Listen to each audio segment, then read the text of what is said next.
Vamos abrir nossas Bíblias lá em Filipenses, capítulo 4. Nós iremos ler dois versículos, o versículo de número 2 e o versículo de número 3. Nós iremos expor essa parte dessa epístola e iremos abordar o tema a comunhão de Cristo no coração da igreja. Então, nessa noite, a palavra do Senhor para os nossos corações tem a ver com comunhão, uma comunhão produzida pelo Espírito Santo e que nos leva a estarmos unidos no mesmo modo de pensar em Cristo Jesus. Então, diz assim a palavra do Senhor, Filipenses capítulo 4, versículos 2 e 3. Amém? Diz assim: peço a Evódia e peço a Sintique que no Senhor tenham o mesmo modo de pensar. E peço também a você, fiel companheiro de jugo, que auxilie essas mulheres, pois juntas se esforçaram comigo no Evangelho, juntamente com Clemente e com os demais cooperadores meus, cujos nomes se encontram no livro da vida. Que Deus aplique a sua santa palavra em nossos corações. A igreja pode se assentar nesse momento. Meus irmãos, eu gostaria de começar essa mensagem nessa noite afirmando algo que nós precisamos entender na condição de cristãos e de filhos de Deus. Cristo Jesus, o nosso Salvador, Ele nos salvou do castigo do pecado. Somos transgressores, nosso coração está inclinado à desobediência. E por conta disso, o salário do pecado é a morte, é o castigo. Uma vez que fomos alcançados pela salvação que Cristo nos dá, nós somos livres do castigo do pecado. Não há mais condenação sobre a nossa vida. Amém, meus irmãos? Não existe mais condenação sobre nós. Porém, o pecado ainda continua em nós. Não temos mais o que temer o juízo de Deus, porque Jesus já sofreu o juízo, mas o pecado ainda habita em nós. É por isso que Paulo diz: olha, nenhuma condenação, porque sobre a culpa do pecado, Cristo já levou a condenação por vocês. Não existe mais condenação sobre a vida de vocês, mas a Bíblia em lugar nenhum nos diz que não existe mais pecado na vida de vocês. Às vezes o neófito, aquele que está começando os primeiros passos, ele acha que uma vez que está em Jesus, ele não tem mais pecado. Todas as vezes que alguém compreende que agora não tem mais pecado, é sinal de que ele ainda não entendeu o Evangelho. Ele precisa entender a graça que Deus tem para nós, pecadores. Meus irmãos, a igreja nas Escrituras é chamada a lutar contra o pecado. Quando Paulo escreveu aos cristãos lá da igreja de Gálatas, olha o que ele diz lá no capítulo 5, versículo 16 de Gálatas. Ele diz assim, vivam no Espírito e vocês jamais satisfarão os desejos da carne. Vivam no Espírito Santo e vocês não satisfarão os desejos da carne. Para quem é que Paulo está dizendo isso, irmãos? Para a igreja redimida, regenerada, salva pelo sangue de Jesus. Ele está dizendo que o pecado ainda está dentro do coração da igreja, mas se a igreja viver cheia do Espírito Santo, buscando o Espírito Santo, o pecado, a carne, os desejos da carne não vão dominar. Eu mostro isso a você para que você entenda uma coisa. Paulo está falando a uma igreja de crentes regenerados, mas crentes que ainda têm pecado. Quando Paulo escreveu aqui essa carta aos Filipenses, Paulo estava carregando em suas palavras, em sua pena, um desejo de unidade muito grande no meio daquela igreja. Irmãos, aquela igreja estava enfrentando dias de divisões, de partidarismo, pessoas se gloriando uma diante da outra para ver quem era melhor ou melhor. Paulo está preocupado com as divisões no meio da igreja, de maneira que ele repete pelo menos 3 vezes nessa epístola: tenham entre vocês o mesmo modo de pensar. Tenham entre vocês o mesmo modo de pensar. O que é que Paulo quer? Paulo quer que nós tenhamos a disposição correta para que possamos viver a comunhão, a unidade que o Espírito Santo gera em nosso meio. É uma preocupação de Paulo. Ao que tudo indica, irmãos, a igreja estava sendo prejudicada por conta do orgulho de algumas pessoas crentes que estavam no meio da igreja. No capítulo 2, no versículo 3, observe aí na sua Bíblia, Paulo diz assim: não façam nada por interesse pessoal. Em algumas traduções vai dizer por partidarismo ou vaidade ou vanglória, mas por humildade, cada um considerando os outros superiores a si mesmo. Meus irmãos, percebam que Paulo está dizendo isso à igreja, e o que ele ouviu falar da igreja de Filipos, que era uma igreja muito querida por ele, uma igreja que lhe ajudou muito no seu ministério, era que no seio daquela igreja estava havendo partidarismo, vanglória, tudo isso motivado pelo orgulho, tudo isso motivado pelo desejo que há no coração pecaminoso de todos nós, de querer ser superior ao outro, de não querer estar por baixo, mas querer estar por cima. Meus irmãos, dessa forma, eles se afastavam então do exemplo de humildade de Cristo Jesus. Onde o orgulho começa a dominar, irmãos, logo o testemunho de Cristo vai-se embora. Irmãos, não existe lugar para o orgulho e Cristo. Alguém orgulhoso está testemunhando da carne, está dando sinais de que ele está dominado pela carne, mas não pelo Espírito, porque o Espírito Santo nos leva a experimentar a humildade de Cristo, de forma que Paulo, ele vai dizer no capítulo 2, versículo 5, tenham entre vocês o mesmo modo de pensar que houve em Cristo Jesus. Sabe qual era o mesmo modo de pensar que Paulo está se referindo aí no capítulo 2? A disposição de servo.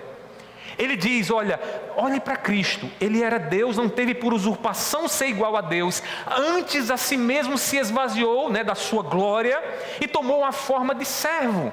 O que Paulo quer é que aquela igreja, irmãos, tenha em seu coração a disposição de servo, porque uma vez que a igreja tem o coração com a disposição de servo, o orgulho não governa, o orgulho não vai ser determinante, logo as divisões cessam. A igreja passa a experimentar a comunhão produzida pelo Espírito Santo. Meus irmãos, Paulo ele quer que a igreja tenha o mesmo modo de pensar de Cristo Jesus, e este é o segredo para a comunhão, irmãos. Não tem como nós, como igreja do Senhor, com todas as nossas diferenças, com todos os temperamentos que nós temos aqui no nosso meio, estarmos firmes na unidade do Espírito, se nós não tivermos a disposição de Cristo, o mesmo modo de pensar que houve em Cristo Jesus. Quando esse modo de pensar de servo se distancia de nós, começa um querer fazer para ser melhor do que o outro, a motivação não é mais do Espírito Santo para a glória de Deus, a motivação agora é eu ser melhor do que o outro. Tem um escritor que eu gosto muito, C.S. Lewis, ele diz que a concorrência, irmãos, não vem do Espírito. Toda concorrência, ela acaba sendo pecaminosa. Porque a natureza do orgulho é concorrer contra o outro, é olhar para o outro e ver no outro um rival em quem eu devo ser melhor do que ele, ultrapassar ele, ao invés de pensar na mentalidade de Cristo, que o outro na verdade é superior a mim e eu devo servi-lo, porque maior é quem serve no reino de Deus. Porque o nosso Senhor nos serviu morrendo na cruz do Calvário, porque o nosso Senhor, ao lavar os pés, disse: vocês devem fazer o mesmo que o mestre faz. Se o mestre lavou os pés, lavem os pés também dos outros. Meus queridos irmãos, a comunhão da igreja, ela é estabelecida em Cristo Jesus e fortalecida por aqueles que são instrumentos de Deus, para que o Evangelho progrida, para que o Evangelho avance. Nessa perícope, nessa passagem que nós acabamos de ler, essa é a verdade profunda que Deus quer que saibamos, que a comunhão que temos como igreja do Senhor, ela tem como base, como fundamento, Cristo Jesus, não os nossos desejos e a nossa vontade. E essa comunhão, ela é fortalecida quando Deus levanta irmãos nossos para auxiliar nos momentos de conflito, a fim de que o Evangelho progrida e avance. Então, dito isto, entendendo essa essência do texto, eu gostaria agora de chamar a sua atenção para 3 marcas da comunhão da igreja, que nós podemos ver aqui nessa exortação que Paulo faz a essas 2 mulheres, e ao líder da igreja em Filipos. A primeira marca, irmãos, da comunhão da igreja é que a comunhão da igreja ela é fundamentada em Cristo Jesus. Irmãos, duas irmãs naquela igreja estavam pondo em risco a unidade da igreja em Filipos. Vocês já devem ter ouvido falar de Evódia e Sintique. Essas mulheres, o nome delas só aparecem aqui nesse texto que nós acabamos de ler. Se lermos toda a Bíblia e até mesmo nos documentos históricos e da tradição da igreja, nós não encontraremos menção alguma a essas duas mulheres. Uma coisa é certa, é que essas mulheres, elas estavam em pé de guerra dentro da igreja. E o fato de estarem em pé de guerra dentro da igreja estava prejudicando a unidade da igreja, de maneira que já tinha gente sendo influenciada por elas a viver uma guerra no meio da igreja. Eu sou de A, eu sou de B.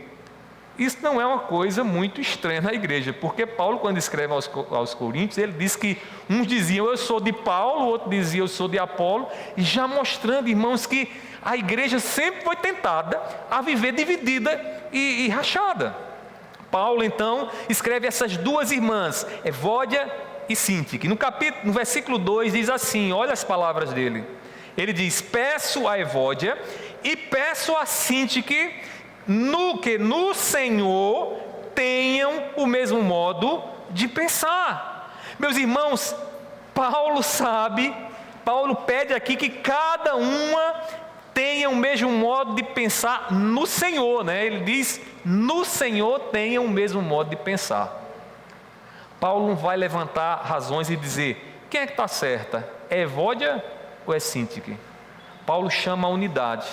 Paulo mostra o fundamento que é capaz de unir as nossas diferenças, embora sejamos diferentes, tenhamos alguns gostos diferentes, temperamentos diferentes, mas uma vez que olhamos para o mesmo Senhor, nós somos unidos pelo Senhor. Como Paulo diz, Ele é o cabeça da igreja. Todo o corpo, irmãos, está unido e obedece ao cabeça da igreja. E é o que Paulo está fazendo aqui. Paulo diz, peço a Evódia, peço a Sintique que no Senhor tenham o mesmo modo de pensar. Com isso, Paulo nos mostra o que, meus irmãos? Que Cristo é o fundamento da nossa unidade. Em termos práticos, todas as vezes, irmãos, que nos vemos em conflito com alguém, com o nosso irmão, nós precisamos olhar para Jesus e não olhar para o irmão. Porque às vezes a gente olha para o irmão e a gente vai encontrar fácil demais, irmãos, erros. A gente vai encontrar razões para justificar o que dissemos, o que fazemos, o ódio no nosso coração. Mas quando nós olhamos para Cristo Jesus, irmãos, Jesus é capaz de estabelecer a comunhão, a unidade. Jesus é capaz de reatar os laços.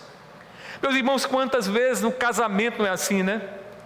O marido tem uma visão, quer ir para a direita, a esposa quer ir para a esquerda, e aí os dois estão em caminhos opostos, mas quando são cristãos que olham para Cristo Jesus, que se rendem às palavras de Cristo, que desejam agradar a Cristo Jesus, não é mais a vontade dele ou dela que prevalece, mas a vontade de Cristo Jesus, e a unidade acontece ali, meus irmãos.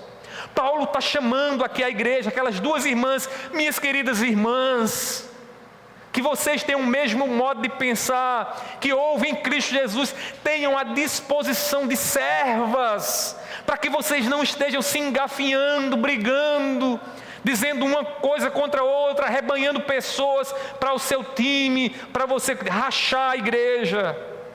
Meus queridos irmãos, Paulo vai mostrar qual é essa disposição que aquelas mulheres deveriam ter.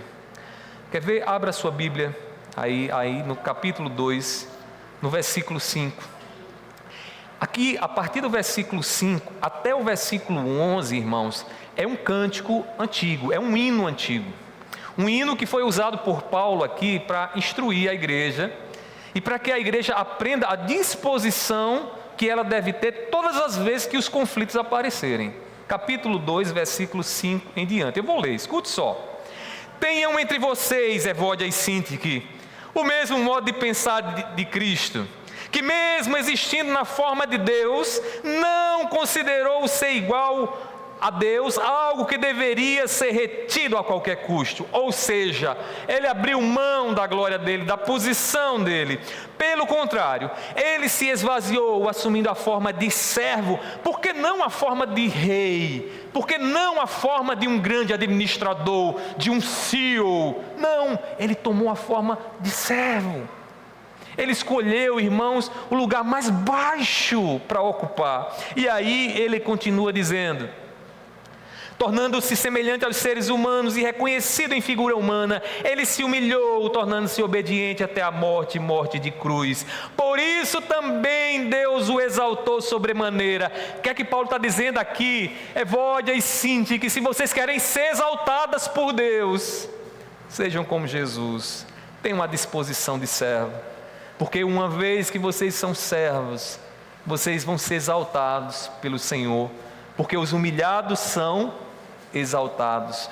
Porque a humilhação precede a exaltação de Deus. Todas as vezes, irmãos, que Deus ele quer exaltar os seus servos se colocam numa posição de humildade.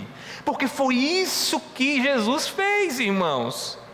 E é isso que Paulo está dizendo àquelas mulheres, quando no versículo 2 do capítulo 4 ele diz: tenham entre vocês o mesmo modo de pensar que houve em Cristo Jesus. Meus queridos irmãos, sem isso, sem essa disposição de Cristo Jesus, a comunhão no meio da igreja não é possível. Não é possível, irmãos. A gente vai se engafinhar. A gente vai querer que a nossa vontade prevaleça. A gente vai até cantar uma música dizendo que a nossa vitória tem sabor de mel.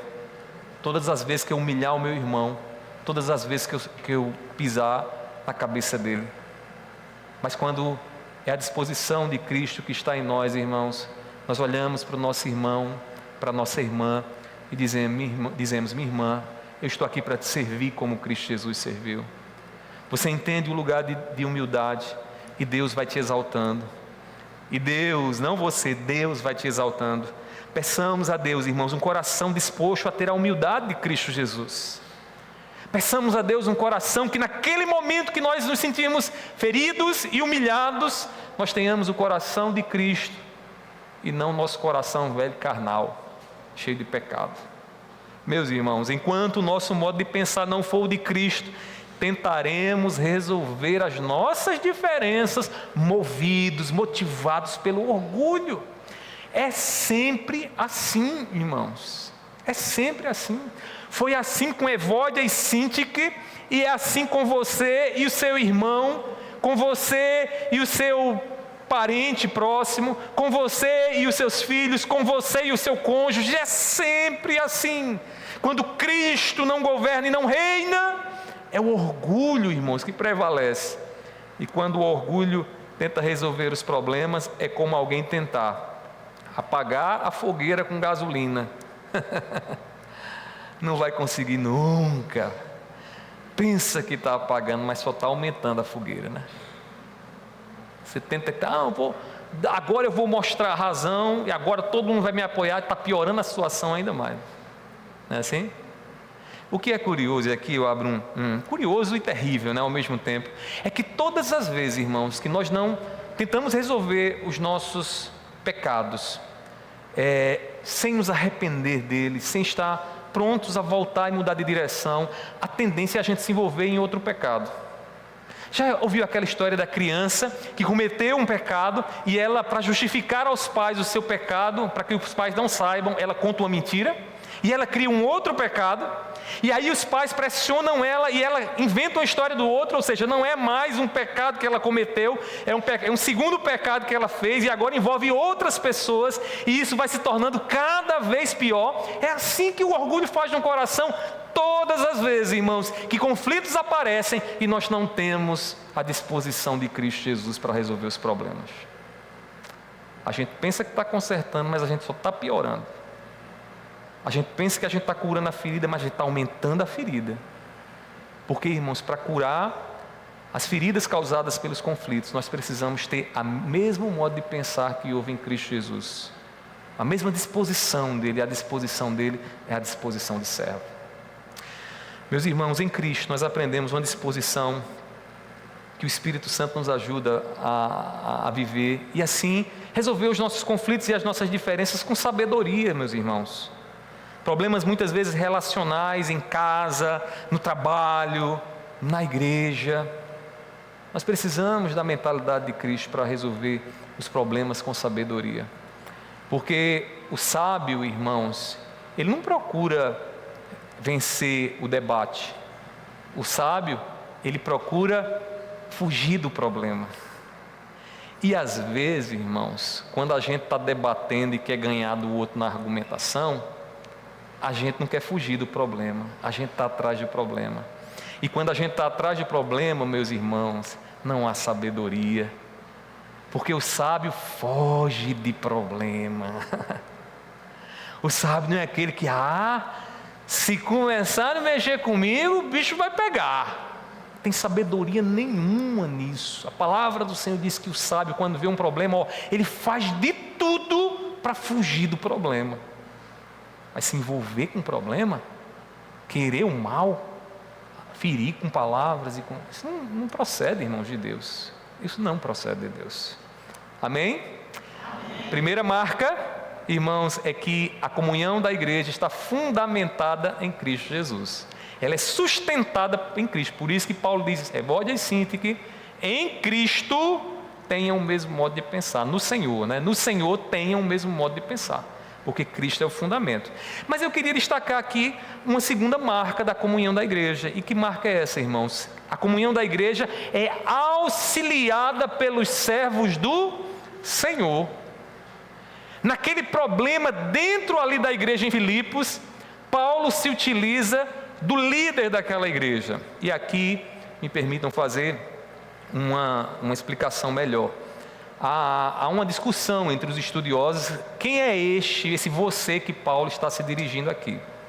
Alguns acreditam que era um líder, que ninguém sabe quem é, mas um líder fiel, companheiro de Paulo, alguém que Paulo confiava e que ele destina essas palavras a esta pessoa.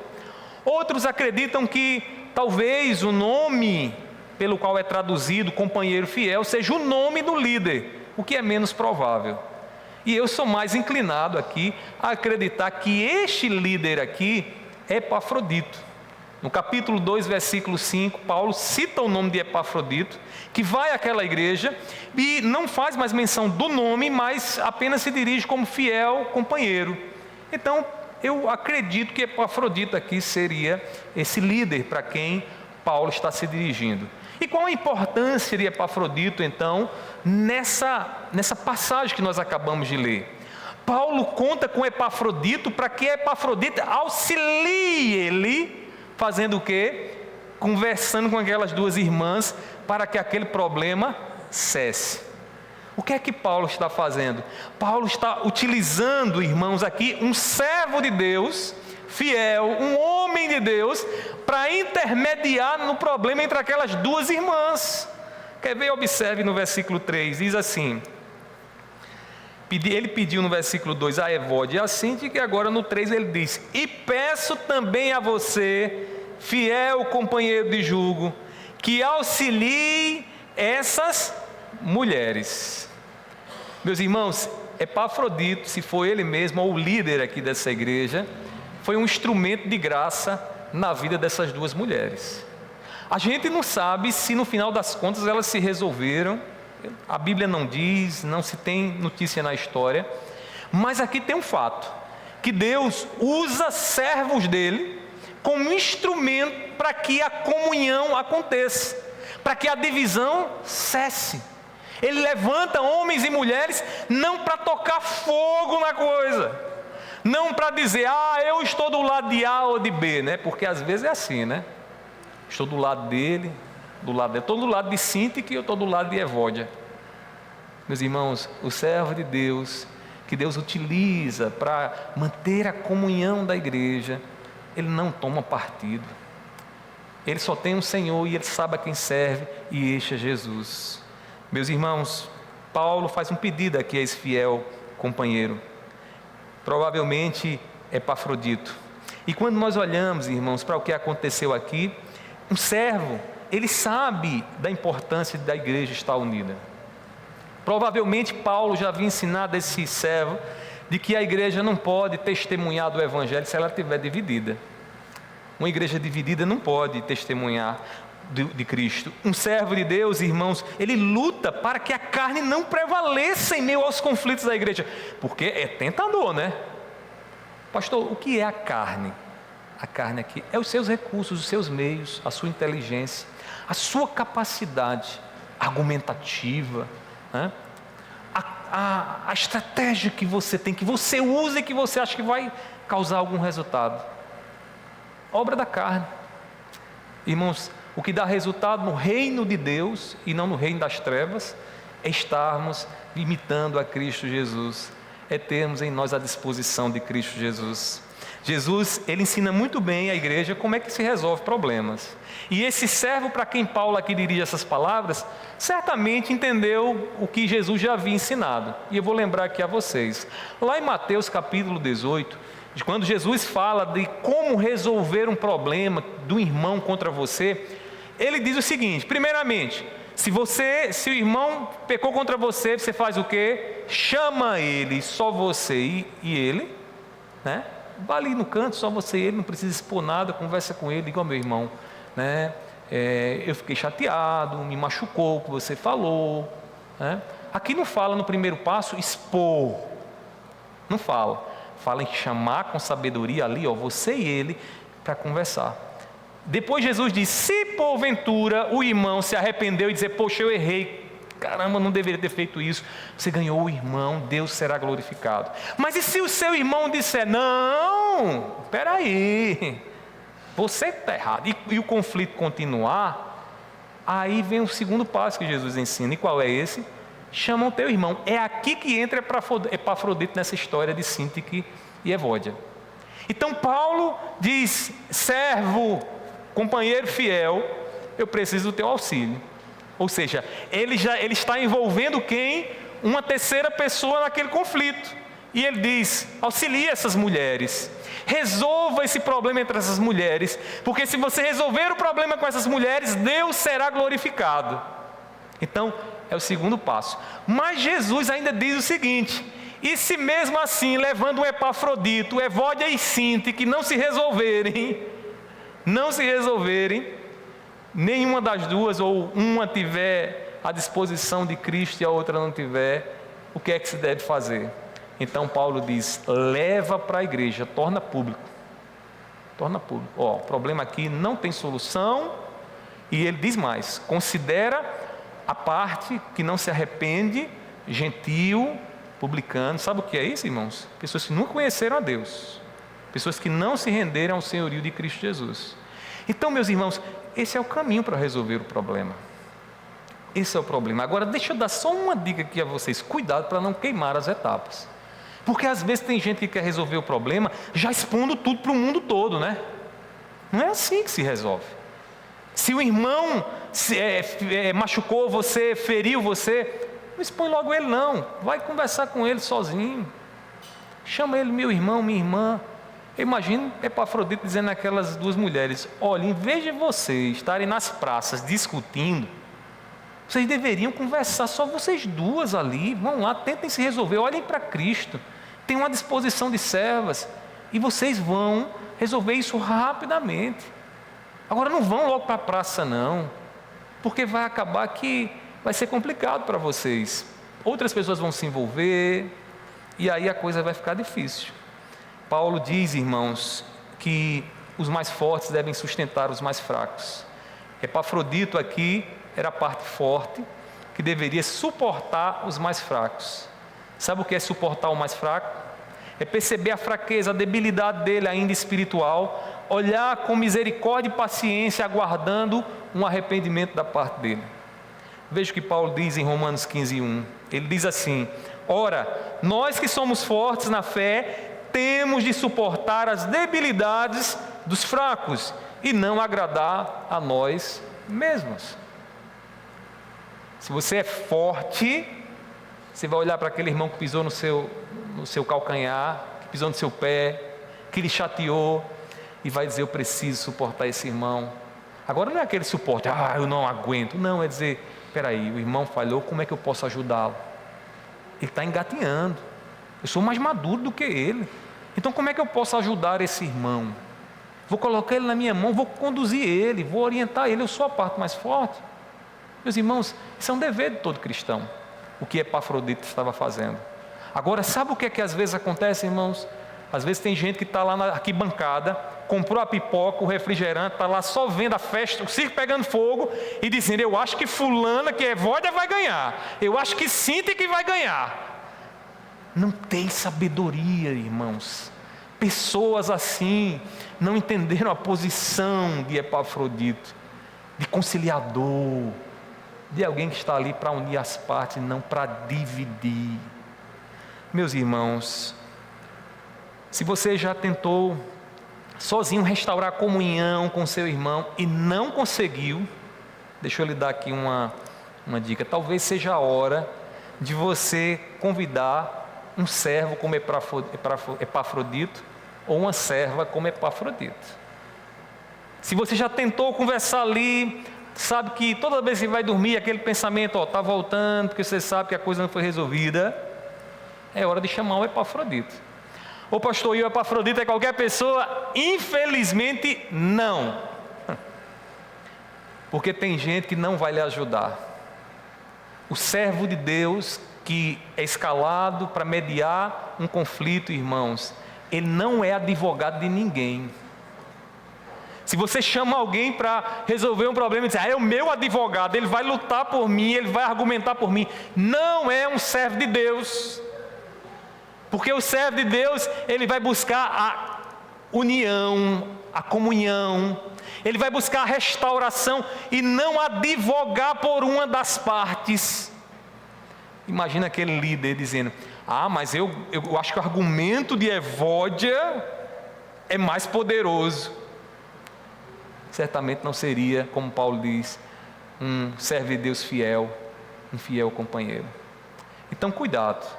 Se você já tentou resolver com aquela parte, aquela pessoa que você está com conflito, está vendo que está na hora de chamar um Epafrodito para lhe ajudar, um servo de Deus, avalie bem quem é. Porque também tem o seguinte, se você levar alguém que não é um servo ou uma serva de Deus, você vai arrumar um problema. Você vai envolver essa pessoa e vai envolver o mundo todo no teu problema. Então tenha sabedoria, ore, avalie, veja quem é aquele que se parece mais com Cristo. Veja quem é aquele que é servo de Cristo e não servo seu ou do outro. Meus queridos irmãos, que Deus nos dê sabedoria, que Deus nos dê percepção para escolher aqueles que vão nos auxiliar. Sabe por quê? Porque a comunhão da igreja, irmãos, ela é mantida com o auxílio de servos do Senhor. Sabe por que essa igreja, irmãos, nos seus 48 anos, tem sobrevivido, tem permanecido? Porque aqui no nosso meio tem servos e servas de Deus, que na hora que vê o circo pegando fogo, não está lá para tocar mais lenha no fogo, para fazer a fogueira aumentar, está lá para resolver à luz de Cristo Jesus, o que é que Cristo ensina. E o Espírito Santo tem usado essas pessoas para que a comunhão seja estabelecida, para que a gente permaneça e sobreviva nesse mundo mau que a gente vive. Então, a segunda marca da comunhão da igreja, irmãos, é que ela é auxiliada pelos servos de Deus. A primeira é que ela é fundamentada em Cristo. A segunda, que ela é auxiliada pelos servos de Deus. E para a gente encerrar, a terceira e última marca aqui, irmãos, é que a comunhão da igreja, ela é uma comunhão, irmãos, necessária para o avanço do Evangelho. A comunhão da igreja é necessária para que o Evangelho se expanda, para que Cristo seja conhecido e testemunhado no mundo. Evódia e Cíntica eram mulheres que, segundo Paulo, tinham contribuído muito com ele no seu ministério. A igreja em Filipos, irmãos, era conhecida por uma igreja missionária, uma igreja que estava contribuindo sempre com um dos maiores missionários que a igreja teve, o apóstolo Paulo. Nas suas prisões, era ela que enviava recursos para que Paulo pudesse se manter. Essas irmãs possivelmente quando Paulo chegou ali em Filipos pregando o Evangelho, logo se converteram, estiveram próximo de Paulo ali, auxiliando, discipulando, dando a assistência que Paulo necessitava, de forma que ele vai reconhecer aqui, observe aí no versículo 3, que essas mulheres eram mulheres que contribuíram muito no Evangelho. Ele diz assim, eu vou ler todo o versículo: e peço também a você, fiel companheiro de jugo, que auxilie essas mulheres, pois juntas se esforçaram comigo no Evangelho, juntamente com Clemente e com os demais cooperadores meus, cujos nomes encontram-se no livro da vida. Ou seja, eram mulheres atuantes no ministério. Eram mulheres que não estavam só como espectadora, mas estavam envolvidas. E Paulo sabia o quanto essas mulheres eram necessárias para que o Evangelho se expandisse. Meus irmãos, essas mulheres aqui não eram incrédulas, viu? Por mais difícil que seja imaginar essas mulheres em pé de guerra influenciando a igreja, elas não eram incrédulas. Paulo vai dizer que, assim como Clemente e os demais companheiros, essas mulheres tinham um nome escrito no livro. Então eram crentes, irmãos. Era crente, não era guerra de incrédulas, não. Eram duas mulheres, servas de Deus, piedosas, mas que estavam ainda por conta do pecado no seu coração, em pé de guerra. Deixa eu fazer aqui uma observação. Talvez quando você vê, a irmã está brigando com a outra irmã, a Evódia e Sintique dos nossos dias, você diga, não são crentes não. Não tem mal, Senhor, não veja assim. Aqui tem duas mulheres que têm o nome escrito no livro da vida, que estavam experimentando um conflito, até então, sem solução. Meus queridos irmãos, Jesus nos ensina que todo reino dividido contra si mesmo ficará deserto. Que princípio, irmãos. Deixa eu trazer para os nossos dias. Uma casa dividida, não vai prosperar. Se o marido vai para um lado, a esposa vai para o outro, está dividido, perde força. Não vai prosperar. Jesus diz essas palavras para mostrar que o reino do diabo, de Satanás, é unido. Porque ele diz, como vocês me chamam de Beelzebu, um reino dividido entre si mesmo, vai ficar deserto. Então Satanás não divide. Satanás junta, aglutina ali para cumprir os propósitos dele. O princípio, irmãos, aqui é válido para nós e para nossa aplicação pessoal. Se como igreja do Senhor estamos divididos, estamos fracos, irmãos. Como vamos testemunhar do Evangelho se estamos rachados? Se as nossas rachaduras são visíveis para o mundo olha e diz, ali é um bocado de crente brigado um com o outro. Ali está um casal de crente que vive em pé de guerra, que não tem Jesus como Senhor. Como é que o Evangelho vai ser testemunhado? Podemos servir ao mesmo Senhor e não ter comunhão com os nossos irmãos? Não tem. Como é que você tem uma cabeça no corpo e a sua mão quer ir para um lado e a outra mão quer ir para o outro? Não tem. Quando os membros fazem parte de um só corpo, o cabeça dá ordem e as mãos agem juntas. Não existe divisão. Paulo diz, vocês são o corpo de Cristo. Cristo é o cabeça. Vocês são os membros do corpo de Cristo. Se vocês estão divididos, tem alguma coisa errada. Tem alguma coisa errada. Meus irmãos, tem um escritor que escreveu um clássico antigo, é Sun Tzu. Sun Tzu escreveu A Arte da Guerra. Sun Tzu passou muito tempo examinando como é que as nações, os povos guerreavam entre si, e o ponto fraco e o ponto forte de cada um. E ele percebeu muitas leis que ele trouxe para a guerra, e uma dessas leis diz o seguinte: divida para conquistar. Então, o adversário olha para o outro e vê o ponto forte dele lá e faz de tudo para que aquele ponto forte tenha uma divisão, e naquele ponto forte ali sendo dividido, aí é hora de atacar. Porque aí dividido, o exército inimigo não vai suportar o ataque. Irmãos, como isso o diabo aprendeu a fazer de uma forma, é isso que ele faz mesmo. Está lá o inimigo, está lá o departamento prosperando, os irmãos participando, pessoas sendo edificadas, abençoadas, casais sendo abençoados, jovens sendo abençoados. Aí de repente, Satanás gera uma contenda entre a liderança, enfraquece a liderança. Daqui a pouco eu sou de A, eu sou de B, e o diabo começa a se afastar, a esfriar o coração, e acabou. Deixa eu dizer aqui uma coisa bem do meu ministério. Quando eu saí do Alto Mateus, uma das minhas tristezas uma dessas. Porque nós tínhamos lá uma juventude muito envolvida, mas infelizmente o diabo dividiu. E na época, quando houve essa divisão, irmãos, enfraqueceu tremendamente. Eu estava saindo de lá, estava chegando aqui, não estava lá porque eu já estava aqui na igreja, e acabou que a coisa perdeu força. Resultado, muitos desses jovens, a gente sabe que Deus é soberano, mas muitos desses jovens já morreram, né? Samuel morreu um dia desse. Outros se desviaram, estão achando as drogas. Muitos viraram até prostitutas, garotas de programa, irmãos. Terrível. Por quê? Porque o inimigo dividiu para conquistar. Escuta o que eu estou lhe dizendo aqui, você que é aqui da igreja, atente bem para os passos do inimigo, porque ele quer enfraquecer você, enfraquecer o seu departamento, enfraquecer a sua família, para conquistar. Não deixe que isso aconteça. Tenha a disposição de Cristo Jesus. Se necessário for, peça auxílio a um servo de Deus para te ajudar, porque, meus irmãos, quando a igreja está unida, o evangelho é fortalecido e o evangelho avança. Jesus disse: nisto todos conhecerão que vocês são meus discípulos, se viverem divididos uns com os outros. Não. Se tiverem amor uns pelos outros. Seu relacionamento, como anda com seus irmãos?